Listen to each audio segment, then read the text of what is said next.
Mr. Daniel Baker. He has been the organist, playing with much aplomb and grace for our chapel services.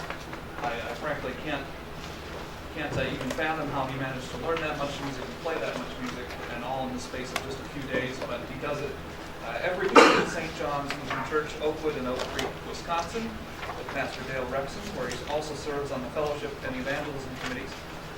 Many of us remember his service, those of us who watched it online at least, the service as a lay delegate to the 2013 Wells Convention while he was a member of St. James here in Milwaukee. He had many fine and cogent comments, which were well reproduced on the internet.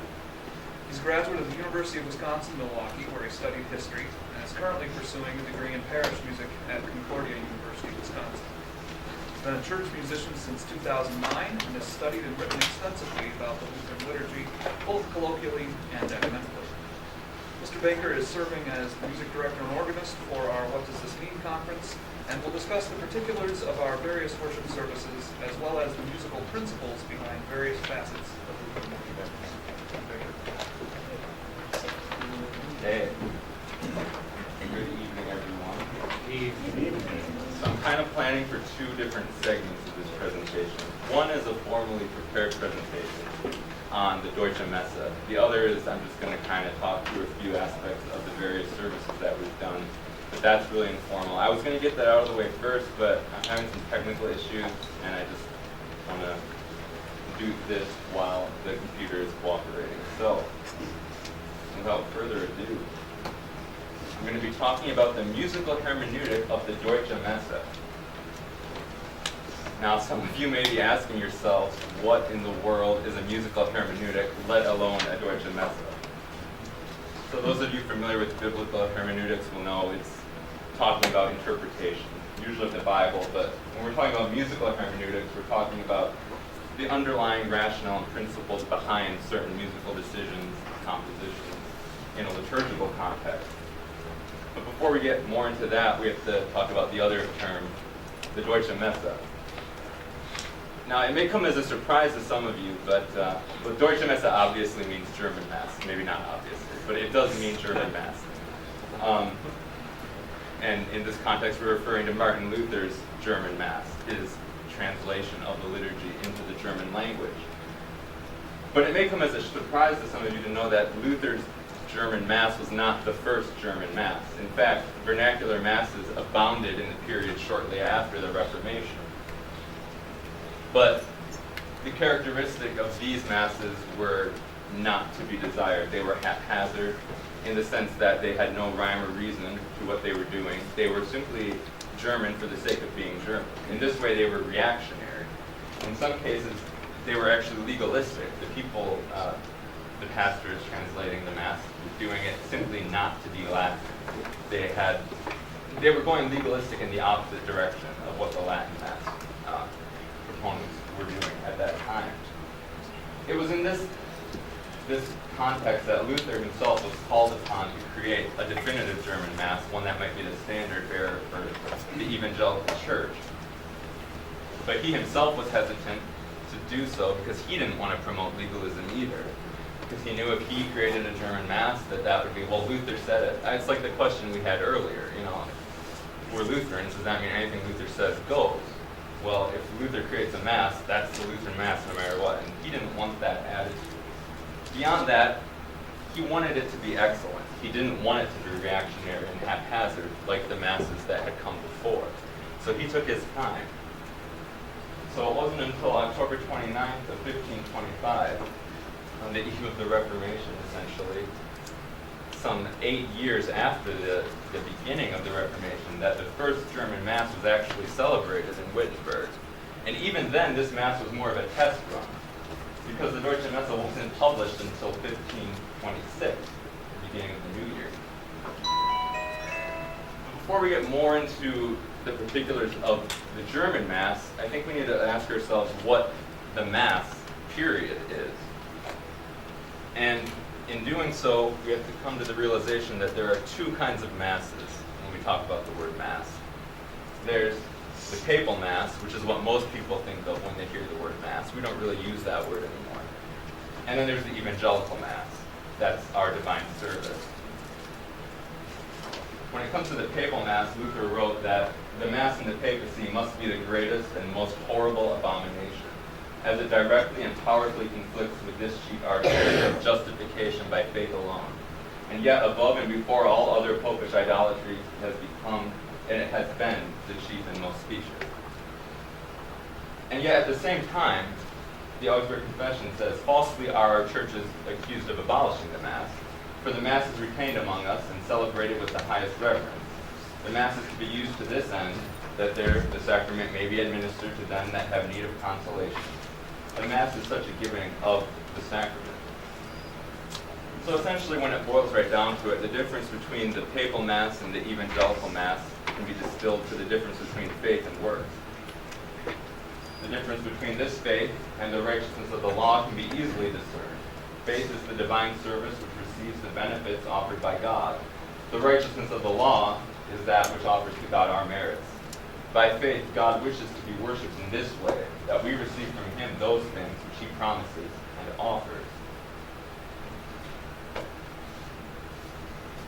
With that background in mind, we have to ask ourselves, what then is the essence? The essence of the Mass is the gospel. And even more specifically, it's the words of the Testament, the words of Christ. Luther says the whole power of the Mass consists of the words of Christ, in which he testifies that forgiveness of sins is bestowed on all those who believe that his body is given and his blood poured out for them. This is why nothing is more important for those who go to hear Mass than to ponder these words diligently and in full faith. Unless they do this, all else they do is vain. So for Luther, in reforming the Mass, his chief goal was to bring the verba into central place in the worship service. Because at the time of the Reformation, the verba was not even audible. It was hidden in the canon of the Mass. Now the canon was essentially a Eucharistic prayer, but the papists believed that the canon helped to make the Mass valid. It helped to consecrate the Mass. And beyond that, they believed it was part of a sacrifice that they were offering to God. Through the canon, they were propitiating for their own sins.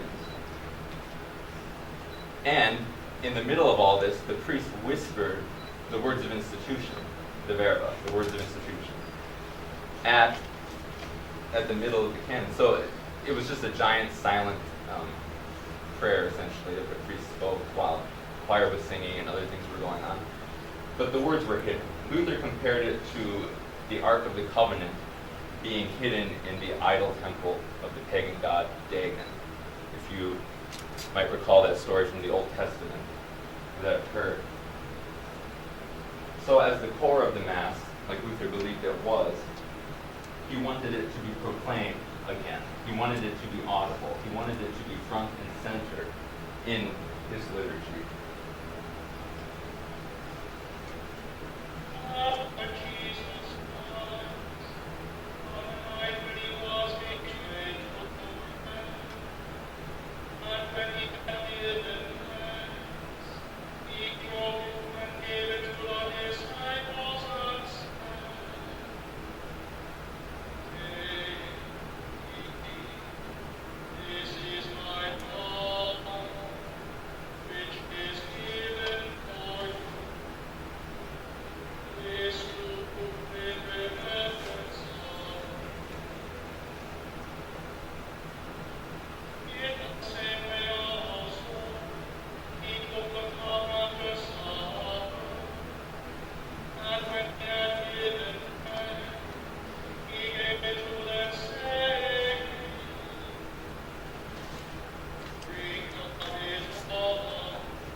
Now there was a church where I used to play for up north where the pastor, I got him to try chanting the words of institution. He loved to chant. He was a great chanter. But some of the people up there complained because that was too Catholic, they said, to chant the words of institution. But the thing is, the words of institution were never chanted in the Roman Church. As I said, they were spoken silently. But they were not chanted. Chanting the words of institution is an entirely Lutheran. I don't want to say innovation, it's not an innovation, but it's a development in the history of the liturgy. Luther composed this text, this setting of the Verba to match the same setting of the chant that he composed for the Holy Gospel. Now this requires further explanation also. We have to talk about the church modes. Bear with me on this. It's a little complicated, but at the time of the Reformation, there were 8 church modes. There were the different scales, if you will, that the different Gregorian chants were chanted on. And by that time, different humanistic ideals were associated with each one of the church modes. Here's an example of the associations that Luther himself would have been familiar with. Mode 1 was just a general tone used for various chants. Mode 2 was the sad or serious tone. Mode 5, happy, joyful. 6, devout or pious. Luther understood this connotation of the different church modes, and he used them in his composition of the chant of the words of institution and the gospel.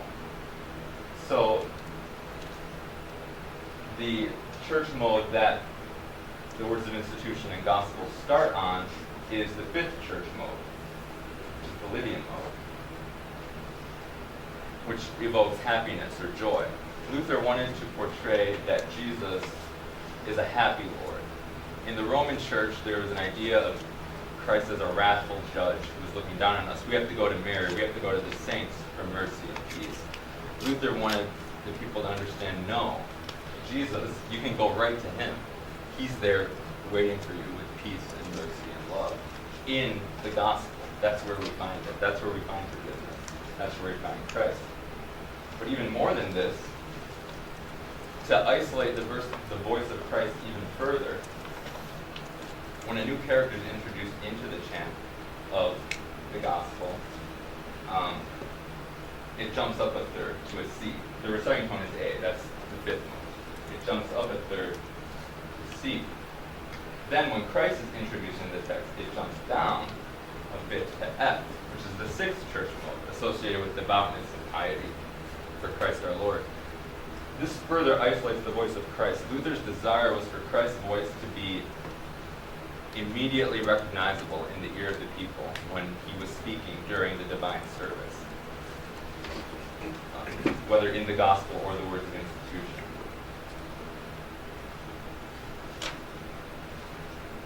This connection between using the exact same melody for the gospel and the words of institution creates a sort of symmetry in the divine service. You have the gospel in the service of the word, and the words of institution in the service of the sacrament. These are the pinnacles of both halves of the service. Around these two chief elements of the service, Luther composed and created the rest of the Deutsche Messe to mirror in a symmetrical way. So looking first, this chart shows you Kyrie, Credo, Agnus Dei, a threefold symmetry, all set to the first church mode, tone 1, and each one in a threefold pattern. The Kyrie, Lord have mercy, Christ have mercy, Lord have mercy. The Creed, the 3 verses, like we sung this afternoon at Vespers. And the Agnus Dei obviously is a threefold. O Christ, Lamb of God, who takes away the sins of the world. All 3 of these form a unit in the broader context of the Deutsche Messe. You could say it's like the skeleton around the beating heart of the gospel.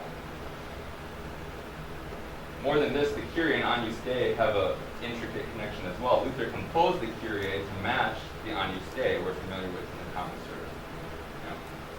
O Christ, Lamb of God. O Christ, Lamb of God. It's the exact same as Lord have mercy on us. It's the exact same melody. Luther wanted to evoke at the beginning of the divine service the Eucharistic culmination in the service of the sacrament. But this symmetry wasn't limited to just the Kyrie and the Agnus Dei. All the different elements of the Deutsche Messe have this symmetry. Essentially, if you folded this Deutsche Messe in half, each aspect of it would correspond to its relative part in the other end of the service. So for example, the intro and the communio that Luther prescribed.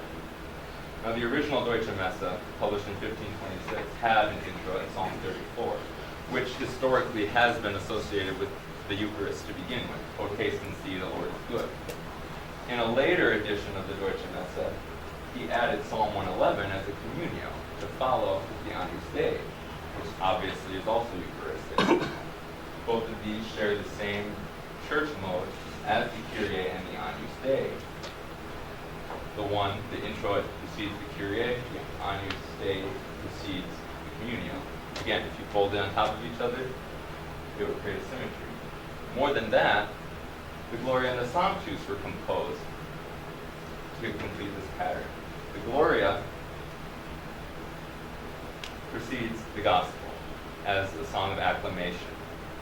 The Sanctus follows the words of institution as a song of acclamation. Both are based on historic Gregorian chants for these traditional canticles. The Gloria is based on the Gloria for the Easter, whereas the Sanctus is based on the Sanctus for Advent. As a historical aside, this is kind of interesting because if you recall, Luther was preparing the Deutsche Messe during Advent of 1525. Historically, the Gloria is omitted during Advent. That's why there was no Gloria in the original publication of the Deutsche Messe. It was added later. In a way, these chants are similar to historic sequences in that they're not just the traditional text of the Gloria and the Sanctus. They exposit the broader biblical context. Luther wanted to proclaim the biblical narrative in a broader way than the traditional forms did. Oh, also I should point out, they're in the fourth and fifth church mode. That's relevant because the fourth mode evokes peace. What is the Gloria about? Peace on earth, goodwill toward men. The fifth church mode follows the words of institution. It's our final, acclamation, joyful acclamation of Christ, the now present Lord. I should also mention, in the Deutsche Messe, the Sanctus, as I say, it follows the words of institution. Obviously, we're used to singing the Holy, Holy, Holy before the words of institution. Luther wanted it afterwards, as I say, as a real emphasis of Christ and his presence.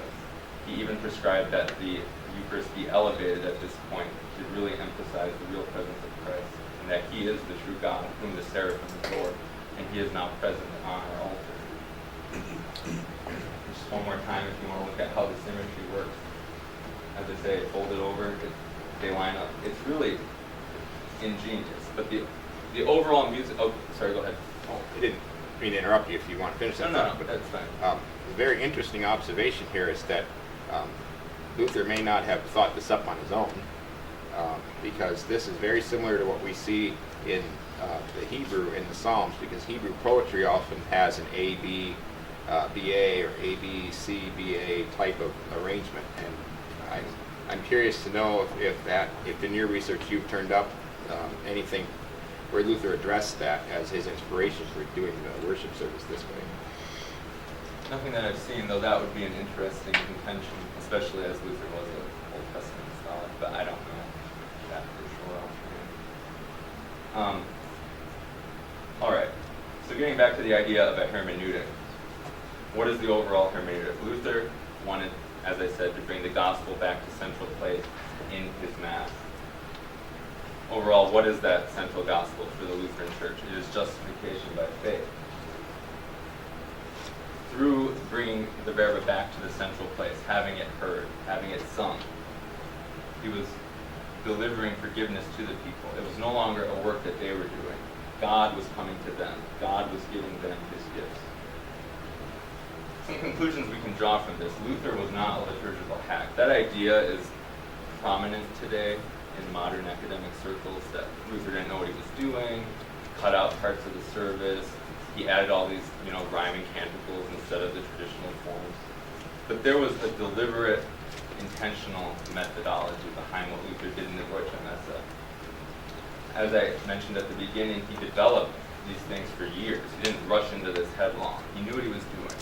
Even the composition of specific notes, as I say, the third to the fifth, he took pains to have a specific theological implication behind every aspect of the Deutsche Messe. Just in recap, it gives central place to the words of institution. And it served as the basis for Lutheran worship for over 400 years, right up until through the Saxon immigration to America. This was still being used. The recently published Walther hymnal by CPH has a translation of that. That was the Missouri Synod's first hymnal here. They were using the Deutsche Messe still. And I have to wonder what the propriety of that deviation has been. What has the result been for us? Theologically and practically, has it been for the better since we've done away with the Deutsche Messe and lost it to history? Those are questions that I think maybe we should wrestle around with. But in conclusion, Excuse me. go ahead. Please, did you say that, so the liturgy, I know at least the main, the propers, we still, many Welsh churches still use them. The Lord have mercy, the Sanctus, the Holy, the all of those. We still have those, but our melodies are completely different. Is that what you're saying? In some respects, well, I'm pretty much done with this now, so we can go into some of that. In the common service, our Kyrie is the Kyrie Luther prescribed for the Deutsche Messe. Lyrically or musically? Lyrically and musically. Other than that, it's in English instead of Greek. Okay. And the same thing with the Agnus Dei. But other aspects are different. And it's more than about just the canticles. I mean, obviously, almost all of our services, even in Christian worship, have, Gloria Sanctus. But it's more, there's more to it. There's the theological implications behind, for example, chanting the words of institution and the gospel lesson. That's rarely done anymore.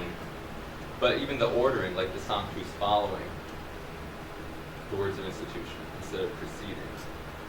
Starting with the introit right away instead of the confession and absolution like we do now.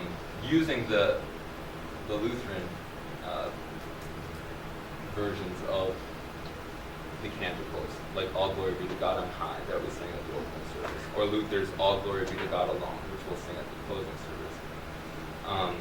Kyrie God Father. Luther didn't write that, but that was a staple of Lutheran liturgy. I mean, these are things that Lutherans always did for 400 years, for the most part. In the high churches, like Bach and the city churches, they would still sing the Latin versions of many of the canticles. But by and large, they followed the basic outline of the Deutsche Messe still, even in conjunction with these Latin forms. Because obviously Luther wrote the Formula Messe too, so I mean, but in the average parish town church, where they didn't have the choir and everything, this is what they were using by far. So, how much would you ascribe? So you mentioned that how much has been lost in the fact that the Lutheran Church is kind of strayed from the original form that Luther had set up. How much of that is ascribed not so much to a neglect in confessional Lutheranism as it is in a decline in not only the musicality of culture in general today, musical appreciation. Justin Bieber is not J.S. Bach. For many different reasons, but the one that I'm going to make is that in his musicality there's no nuance that a Bach or a Luther that you said there's theological implications even in the tones that are being used. So perhaps could a conjecture be made that because culture has become less musically aware, frankly, as a person who has studied music for 30 years, that makes sense to me. But I can't imagine if you have no idea what an F is, nor what it looks like on a staff.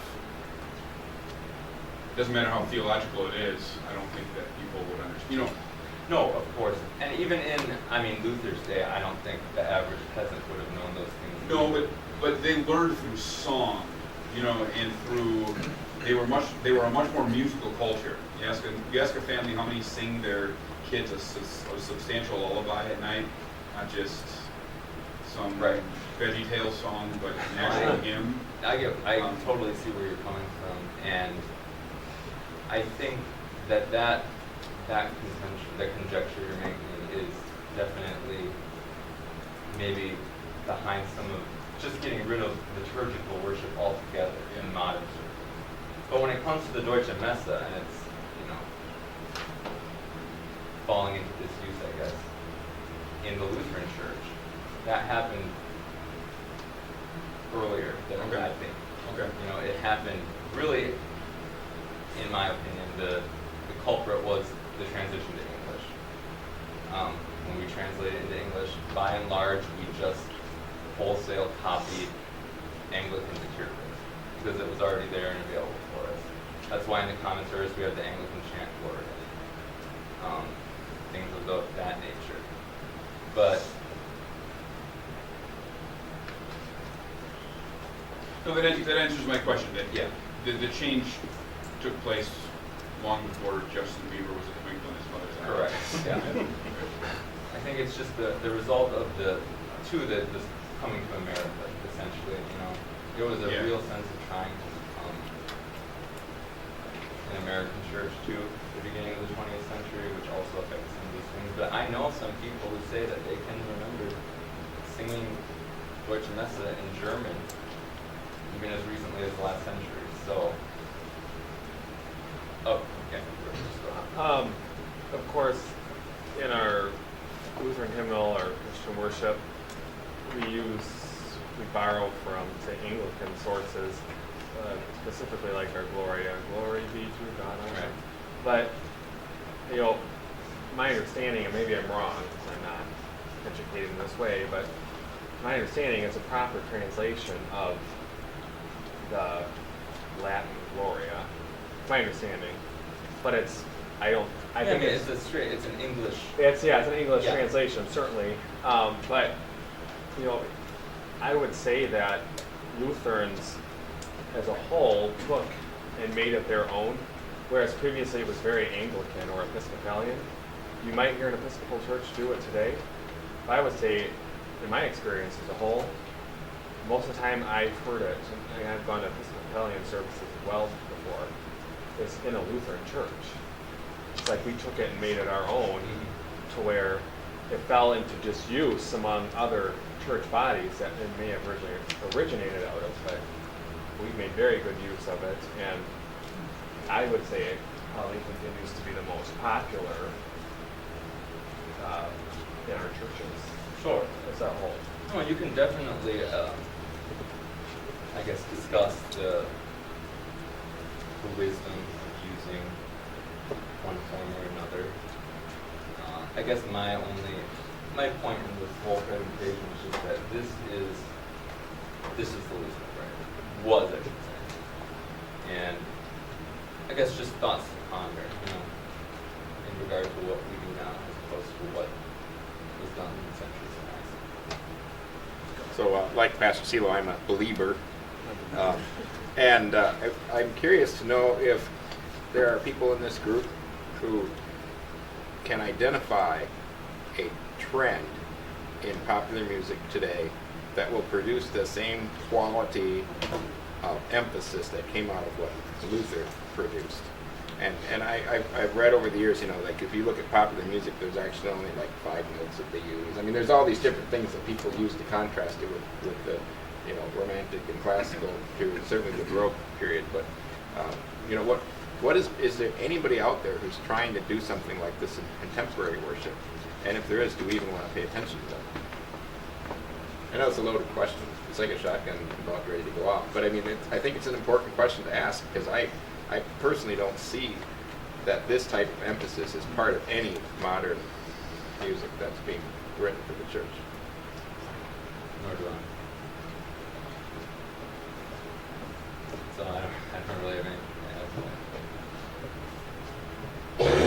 think that as a whole, and didn't someone talking about it, but even the Lutheran Church, we used to be known as the singing church, and I think we've lost a lot of that due to various reasons.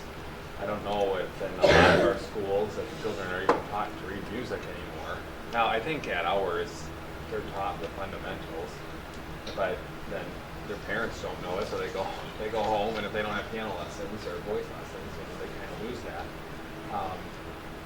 Which it's sad in a way, and certainly, and Luther wrote his music for a singing church, and that is not to say we shouldn't use it, because I'm a big fan of Luther's music and his canticles, and I do believe we should use them.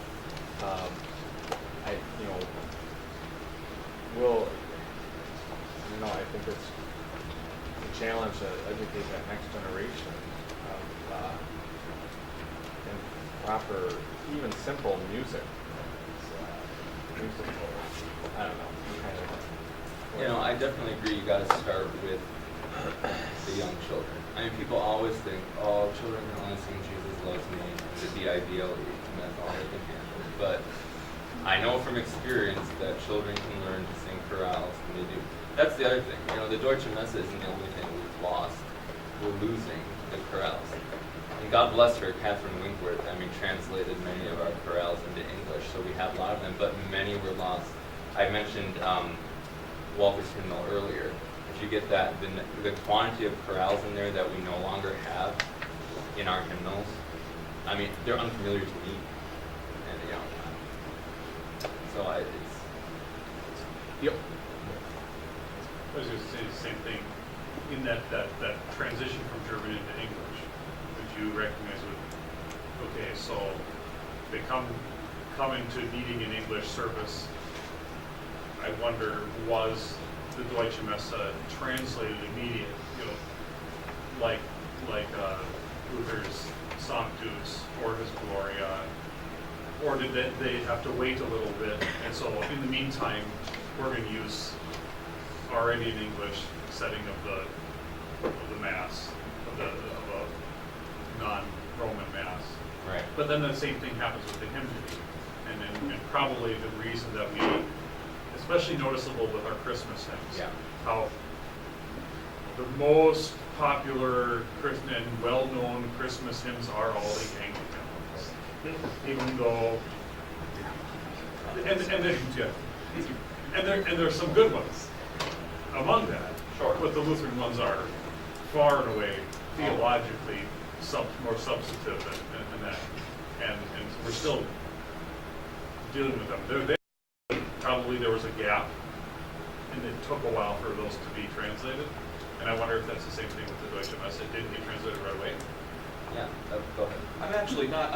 The Anglicans, even in the mid 19th century and the early 19th century, were realizing what a treasure trove Lutheran chorales and Lutheran hymnody was. So actually, some of them, there were several well-known translators from the Anglican tradition that translated Lutheran material for their own use. Right. So, a lot of that was pulled into English through that, and a lot of those hymn translations are what we don't use all of them, but a lot of them are what we use. So, in a way, it almost went the other way, that they were borrowing out of German, not out of any necessity, but just because they appreciated both the musicality and the theological strength of the material. But that wasn't actually going to be my comment, so I'm going to defend a little bit, at least the Lutherans of 100 odd years ago, or at least, I guess, offer a partial defense. In that, I'll point out that by drawing from the liturgical Anglican tradition of, say, the 19th century, leaving aside the Episcopal Church today, and even sadly the Church of England today, but by drawing from the Anglican tradition at that time, you were drawing from a church that was sacramental, that had a proper understanding of the role of the sacraments, and had a high view of Scripture, and the correct view of conversion. So there was much more. This is not to say that there was no error. Certainly there was, but from the perspective of the liturgy and what were the view of worship, I think we were drawing for something that was much more compatible with Lutheran tradition and correct biblical teaching than, say, people who today would seek to draw from the evangelicals, or, say, I don't know if anyone draws from Episcopalians anymore because they're not even really producing their own music. They're shrinking that fast. But so I'll defend them a little bit on that basis, I guess. That, not to say that we should not recover the Deutsche Messe or certainly the hymnody. I agree with that. Pastor Cowie. Certainly that the Lutheran, you find a Lutheran hymn in English or in German, and the theological content there is richer than, far and away, than any other hymnodical tradition. And that's why, and you talk about translators, that's Catherine Winkworth, because she was super Anglican. fluent Yeah. in German, and she would love the German hymns, and she wanted people in England to know these hymns, and so that's why she went out and translated so many of them. So in a way, we somewhat contributed to their hymnody a little bit. There's a bit of a parallel there, and it's interesting that you referred to, I think you referred to the Lutheran Church as a singing church. The Lutheran Church has also always been known as a teaching church. And so I see with the same degree and also kind of regret the decline in the liturgical and hymnodical traditions alongside with the insistence upon, say, we need a Bible that can't have higher than 8th grade English in it or something. And again, it was the Anglicans, or the Church of England at that time, that in trying to produce an English translation of the Bible, some of the key figures in that actually came to Wittenberg to study with Luther at the university, and the Lutherans who were currently, Luther was working on his Luther Bible, and took some of those same principles into what became the forerunner of our King James. So it's really almost the same process that you mentioned with Catherine Winkworth on a slightly larger scale and several hundred years earlier. Do you think that in some of our circles the Deutsche Messe is being recovered? I mean, I know at our church last year for Reformation we put that together, which we hadn't done it since I was there. And I mean, it seems that I maybe hear it more often. In nearly all experience I've had, it's usually relegated to Reformation. It's a quaint thing to do on Reformation. Usually it's a conglomerate of the formula to say the Deutsche Messe. It's not even literal. The thing too to remember with the Deutsche Messe, I mean, Luther's right, it's beautiful, don't get me wrong, but it wasn't a monolithic, it wasn't static. It progressed through 400 years, and it developed. There's a whole attendant church order that goes with it, that came over in Saxony, with the Saxons. So the prayers, the collects, all that stuff. There are Lutheran things all around. The baptismal rite, everything that were lost, basically, in the last 100 years.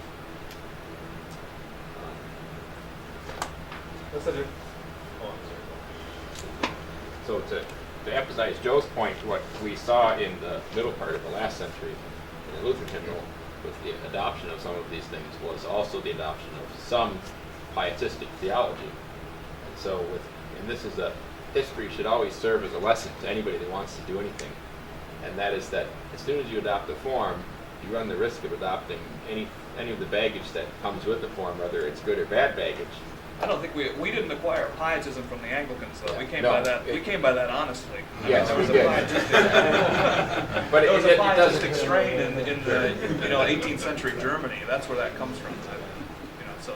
And I would agree with that statement, but I think that there were things that happened that led us down that road, and had we said, well, we're going to keep the Deutsche Messe and return to our roots, maybe we would have been able to unload some of those things rather than, because the history of modern American Christianity from basically the mid-1700s on is rife with all manner of false theology. I mean, that's where originally the millennial thinking came from. A lot of these things came from, and we're influenced by those things. We don't like to admit it, but we are. And I think that part of what we need to come back to doing is to recognize how our worship practices, which is really music is nothing more than art. So how do our worship practices and the art that we employ in our worship spaces reinforce the concepts of the theology that we want to teach? And I just had a conversation, I believe it was at breakfast this morning, maybe before or after, about Michael Pretorius's Mass for Christmas Morning, which is probably, if you don't have the CD, you should at least listen to it. It's one of the most stunning pieces of music. And the thing that stands out in that Mass is the chanting of the Old Testament reading, which is Isaiah 9 verse 6.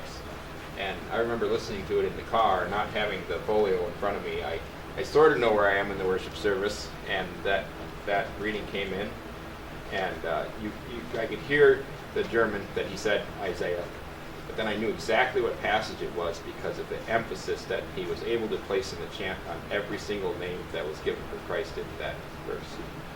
Now, we don't have that anymore. We've lost a lot of the things that art brings into worship. If we bring the art in, as Luther did, in an intentional way to emphasize our theology.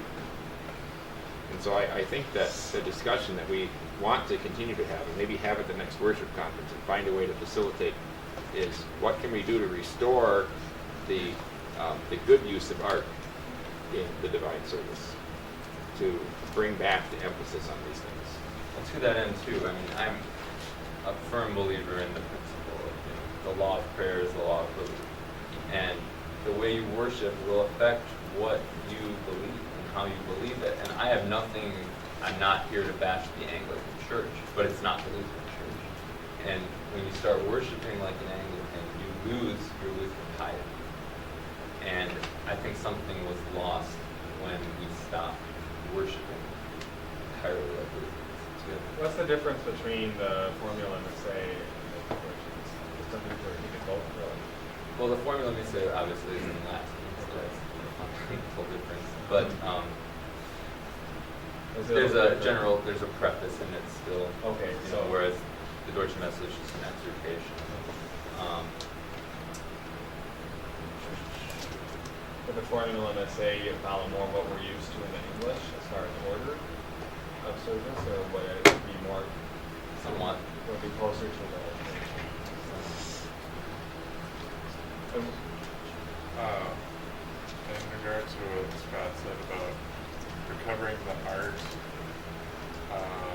art in worship, and by art, I mean, people use that really loosely to mean a lot of different things depending on who you're talking to. But like he was explaining, using the music to paint text, to illustrate it in a different way. The only thing I've heard that's even similar to that is heard bands like, for instance, Coin, and I'll just use it as an example, that have made the argument that they're following in Bach's footsteps because Bach would take a Lutheran chorale Bach would take a Lutheran chorale and put his own stylistic twist on it, and so that's what they see themselves as they're doing. But they're just seeing the art as being a packaging around the text and not being artistically integrated into the text Right. and being part of it. Right on a fundamental level. Like Luther speaking to the church. Yeah. Yeah. No, I agree. Any other questions about the Deutsche Messe before we talk about the other services that we're doing this week? All right.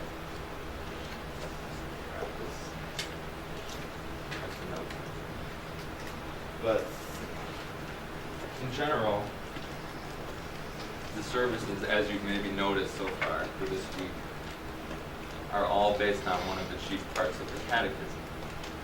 Now, we think of catechism classes today as basically you show up on Wednesday night and do some crossword puzzles with the pastor, and you he waxes on while you doze off, basically.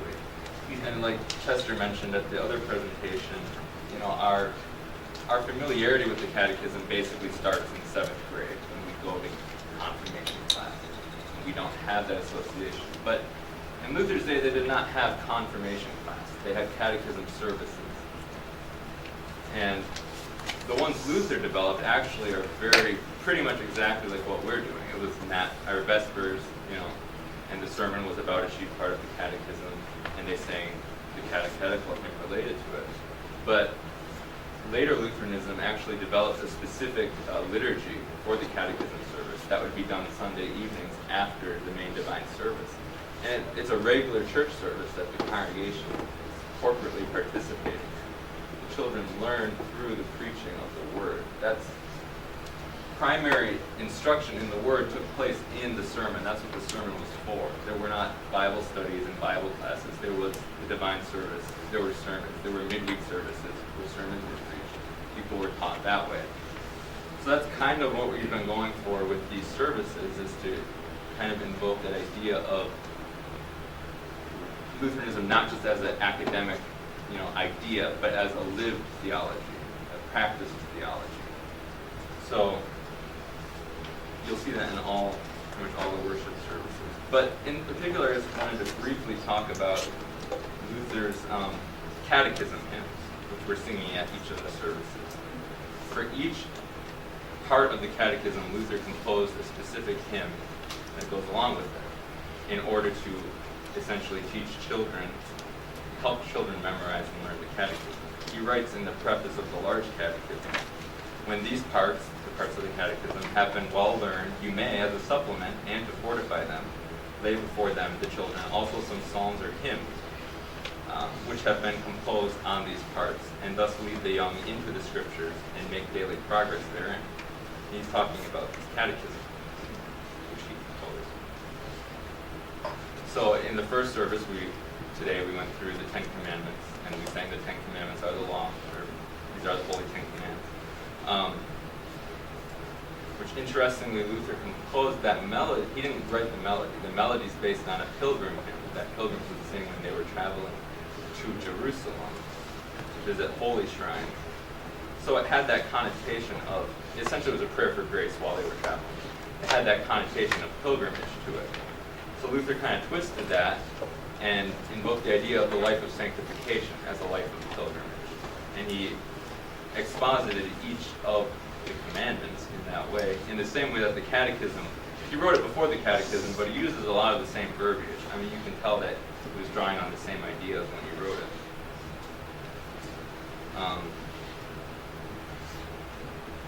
And then obviously the creed we use today, we all believe in one true God, which is also prescribed for the Deutsche Messe.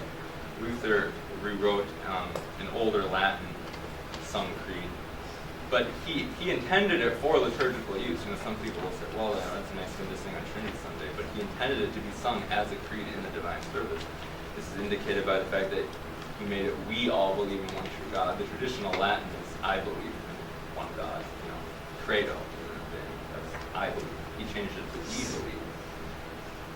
Again, a lot of the language is the same as the explanations for the parts of the creed in the catechism, but it was written 5 years before the catechism.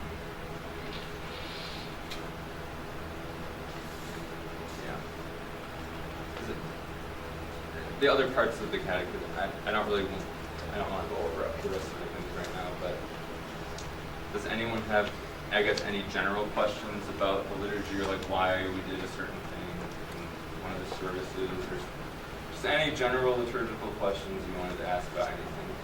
Can you explain, I think I may know, but for other people, in our services, when we say, when the minister says, the Lord be with you, and we're responding with your spirit, can you explain why we're not saying, and also with you? Sure. And why, and are both responses legitimate? Just pull out my copy of this report. Okay, so essentially, first of all, the response in with your spirit is biblical. It's from the Bible. the Bible. So changing it to also with you is essentially taking part of the Bible out of our liturgy for no apparent reason, other than that's how Vatican II translated it, so everyone else has to do it that way too. But it's from 2 Timothy, and it's used as... Is that true, or is that just your opinion? It says simplification, but it's basically true, yes. It's the historical rationale behind it is that it's the people assenting to let the pastor pray on their behalf as a corporate assembly. But when it's used in 2 Timothy, it's used in relation to St. Timothy, who's obviously a pastor. So it has that pastoral connotation. And when you say "and also with you," you're basically you too. But it has a more significant theological rationale behind the whole salutation. It's not just a good morning. It's a... I was going to say, this was something that I learned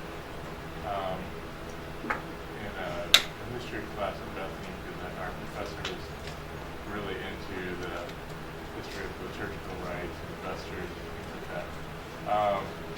But those greetings that are kind of interspersed through the service, the way he explained it is, the reason it seems weird to us that the pastor's giving you a greeting in the middle of the service and not at the beginning, and maybe at multiple points, is it wasn't always done by one clergy. So you would have divided up. You might have like a bishop and a priest. I'm not sure how it was. A subdeacon did part of it or something.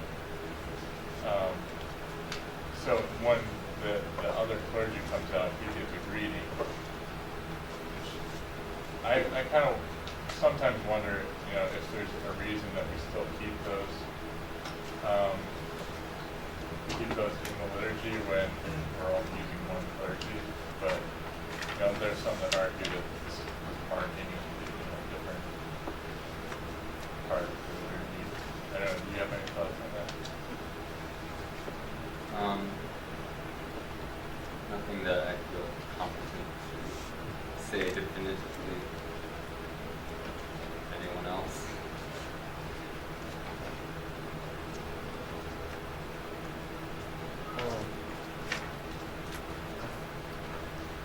Thanks, it doesn't matter to me if this question takes up the rest of the time. What? We just get a general review of the entire liturgy.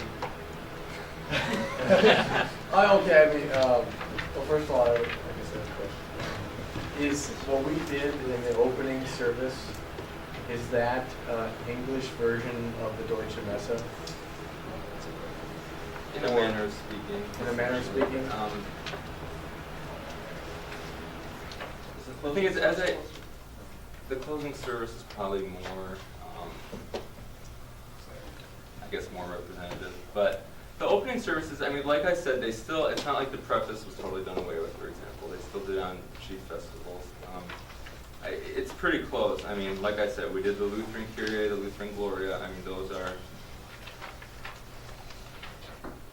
it's pretty close to a general Lutheran order that you would have gotten, prior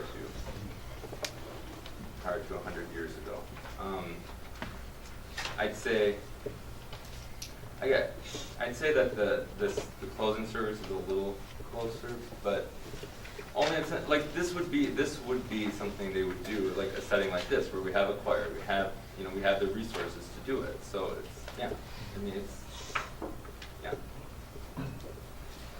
Why with Our Father? Mm-hmm. Why do we have why was the pastors at the first part and then the congregation saying that? That's a really good question, and it's a very interesting question. So, at the time of the Reformation, as I said, there was the canon of the Mass, which the priest spoke, and that consecrated the sacrament. Well, Lutherans argued that that was not what the apostles did. According to tradition, the apostles used only the Lord's Prayer when consecrating the Lord's Supper. So they argued that we should do the same. We don't need to use the canon. We use the Lord's Prayer.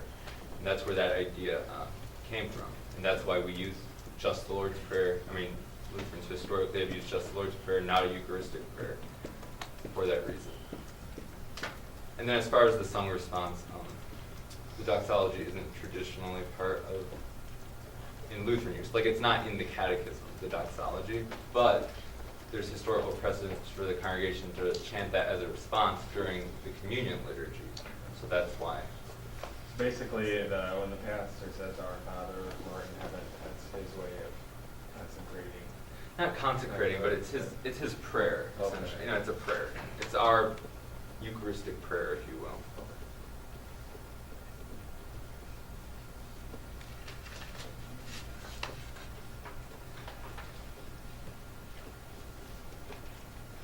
Where did our new Dominicus come from? I mean, I know where it came from scripturally, but where did the musical sing? I don't know the exact provenance, but I know it is a chant that Lutherans, it is Lutheran. That's, I can look it up and let you know later, but yeah. One of the things that I've enjoyed in particular about these worship services is having the Lutheran hymnal with me so that I can sing the harmony for the liturgical responses. Sure. Because there are some very beautiful harmonizations, and when you sing bass or tenor and you kind of pick up, even in there, there's things that emphasize the words that are being said, and we've lost that with all this unison singing that we do nowadays in our churches. And you know, the hymnal committee is kind of saying, well, we might put harmony back in a few things, but we don't think it needs to go into the liturgical responses. And I thought those are the easiest things to learn to sing. Every single child knows most of the liturgy within just a year or two. They don't have to memorize If it. they in go to a grade school. church that uses, one consistently, I mean, I certainly did when I grew up with using page 5 and page 15, so I knew page 5 and page 15. If you're in one of these, I mean, even liturgical churches will often rotate 5 or rotate different ones, and then you have special.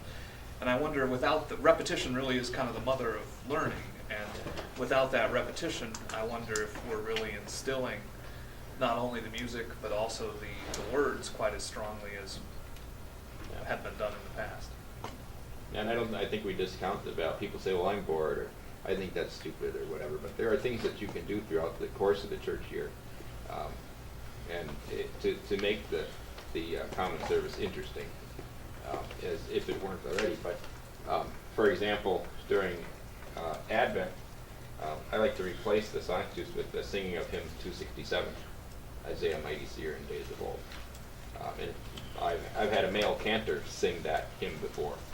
And there's, if you have a 32-foot pedal stop in the organ, you can really emphasize the passage about the building trembling and the lintels and everything. And I mean, there's things that you can do to occasionally add variety to the service without completely upending the whole thing and saying, well, let's just try something completely new.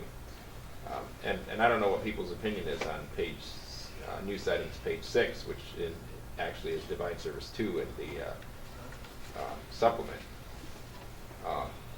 But I find that music's hard to follow. And I'm not one of these fuddy-duddies who's like, oh, I don't like a new melody. I mean, I'll give it a shot. Even today, I find the ELH hard to follow, but I find it more consistent with the intent of the words, which is, an observation that's just born out of years of looking at different worship styles and evaluating them based on whether or not they produce what the Deutsche Messe produces. Are you talking about Divine Service 1, the new common service, so-called? Yeah. Okay, yes, Divine Service 1. But, no, I always chuckle at that Gloria in there. I mean, that is a doozy to sing. And the first time I played it, it was a doozy to play. I'm like, if this is something that people are capable of singing, you can't tell me that we can't sing the Lutheran chorale, which were made for congregational singing. And then they tell you, oh, we can't sing Isaiah Mighty Seer. That's true. Oh, yeah. It just takes repetition. That's the key. And not that many of these things get easier to sing with repetition. Whereas I hate to pick on a hymn, but the more times I sang Eagle's Wings, I'm not sure ever that leap there, just the leap between the notes, I'm not sure I ever really hit that Right. quite right, and no one else does either. And yet they'll say, oh yeah, it's so easy to sing with this Luther chorale, we could never do that. That's, Right. And it's just completely familiarity. Correct. Joe, you just need to soar like an eagle. Oh, yeah. Yeah, go ahead. So when they were doing the Deutsche Messe, Mhm. not in during the 400 years they did it, would they do different services? Like, oh, we're gonna follow divine service 2 today, or divine service 1, or we're gonna take bits and pieces of all these and put them together. How much experimentation, how much variety was there with the liturgy and the Deutsche Messe? And there's regional variation going on too. But like say, like at Bach's time, he had many different settings of the Latin canticles which they used there. But as far as like the people, by and large it was either Luther setting or the ones we did at the opening service, which became known as the Lutheran Gloria, the Lutheran Kyrie. Generally, for some reason, Isaiah Mighty Seer, for the most part, kind of never caught on, but as a song, but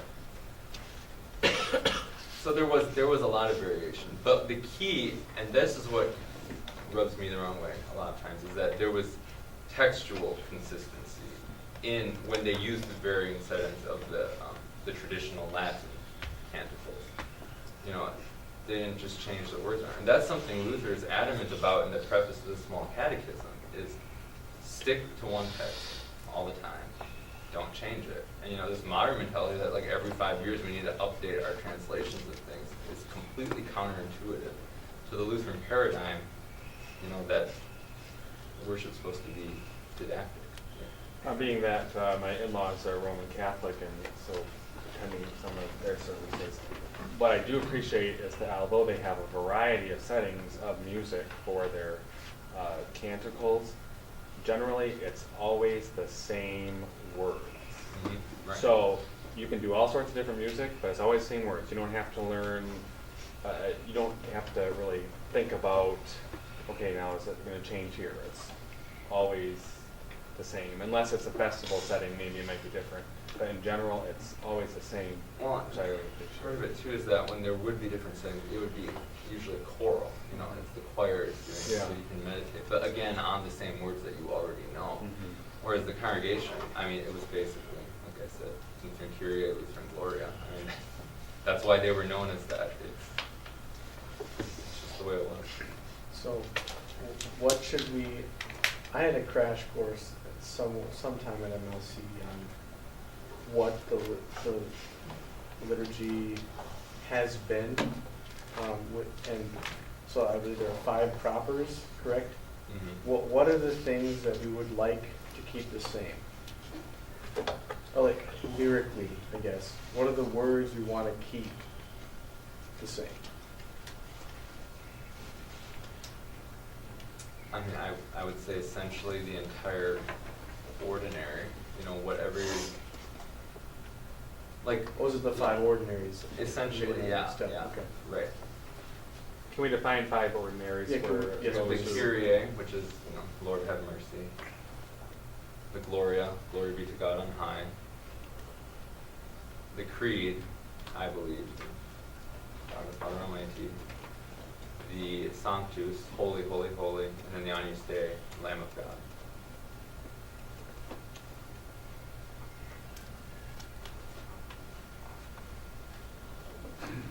In some ways, because of the wealth of settings of the liturgy and services that we've inherited, not just in a direct line from Luther's pen, but also through the church at the Western Church. That's one of the things we probably struggle with, is because there are different historical patterns that have come. You find that in different settings of, say, Vespers. There are, but this happens in the Divine Service too. There are different forms of the Kyrie. That in different places in the church's history, they had a Kyrie that was responsive, that was longer. Right. That Team Kyrie, versus one that was just Lord have mercy, Christ have mercy. Sometimes it was 9-fold. All these things. And so then modern hymnal committees have to what do you do? Do you put 5 service settings in, or do you just put in 1 or 2? And what's in the best interest? So in some ways, it's sort of like we have this wealth of options. Too much, taking every single strand, we can't do that, so we got to pick something. Do you keep and hold on to now that we've used Anglican Gloria for 6 years? Well, we're really going to give that up, but we do like Luther's Deutsche Messe, so how can we still use that? And I think probably our current hymnal has taken the route of saying, okay, we're going to modernize page 15, whatever, and allow the canticles to be substituted. I don't envy the people that make those decisions for books. Right. But I think in a lot of ways it's a wealth of different strands from different places. In earlier Lutheranism, they didn't know what other churches were doing necessarily, and so they didn't have the influence from, so they had what they had, and what they had received. We've kind of got access to everything that the church has received, Right. and some of it's really wonderful stuff. That's a good very good point. Like I mentioned, there's a lot of regional variance. The superintendent of this region would put out their church order. That's what all the churches in that region use. But a different region, they have a different church order. And it has the same general, impetus behind it, I guess, but there's a lot of regional variance. I guess there's a current modern trend to want to repristinate things that are ancient, and we have to strive against that mentality and maintaining what we have received. I mean, the liturgy isn't, like I said earlier, it's not a static thing. This Luther's form wasn't like that was the done deal. It evolved over time. The liturgy grows with time. The liturgy we have now is not the exact same liturgy the apostles used. There has been development in it. But there's a difference between liturgical development and going from one thing to something completely different. I guess that's the balance you have to try to figure out. Can I ask you what in your opinion, the best modern printed edition of the Deutsche Messe that's available? I mean, I know that one of the divine services in Lutheran Service Book is based on, I'm not closely familiar with it, but A widely used hymnal, I'm not familiar with really any that I would say this is the Deutsche Messe. You know what?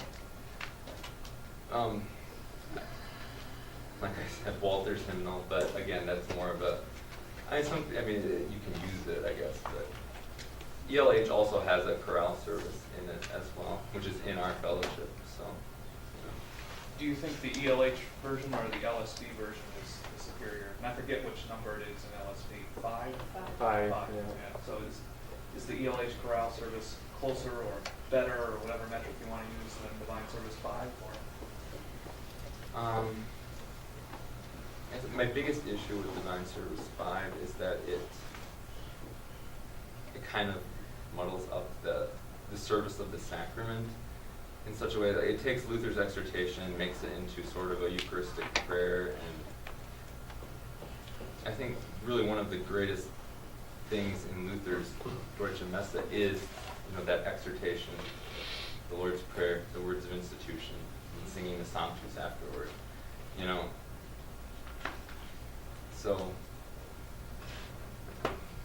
the ELH service leaves more room for personal discretion. It's one page, so it kind of just tells you like a basic skeleton outline, and then you sort of fill in the blanks, which isn't necessarily the best method either. But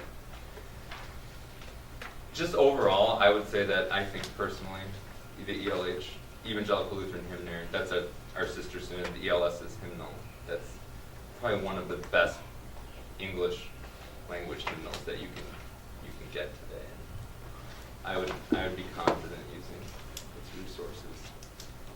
Too, the translations of the collects, those are like the old German collects in there. They have those as options, in addition to the Latin collects that are in the common service. So it's a really good resource for this sort of thing.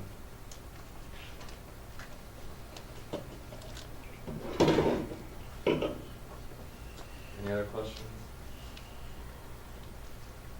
Why aren't you on the hymnal committee? You don't have to answer that. Rhetorical.